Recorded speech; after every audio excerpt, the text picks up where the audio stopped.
Nima uchun Alloh Qur'onda ayollar xafa bo'lmasligini ta'kidlagan? Nega Alloh Qur'onda ayollarga qayta g'amgin bo'lmanglar deb aytadi? Diqqat bilan qarang. Bu shunchaki tasodifiy oyatlar emas. Bular so'zlarga o'ralgan ilohiy quchoqlardir. Uning ko'zlari taskin topsin va g'amgin bo'lmasin. Qasos surasi. Ularning ko'zlari taskin topsin va g'amgin bo'lmasin. Ahzob surasi. Qo'rqma va g'amgin bo'lma. Qasos surasi.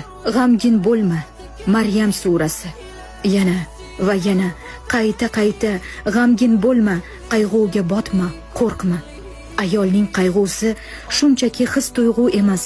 Bu uning ruhini larzaga keltiradigan, sog'ligiga ta'sir qiladigan, tanasini zaiflashtiradigan, uyqusini buzadigan va ba'zan ruhini sindiradigan bo'rondir.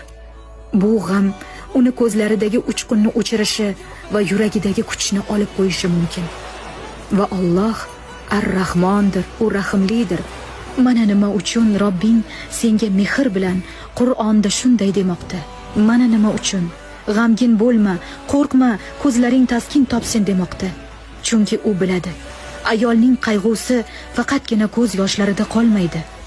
Bu g'am uning yurak urishida, ayollik a'zolarida, gormonlarida, terisida va uning kulgusida sayohat qilib yuradi.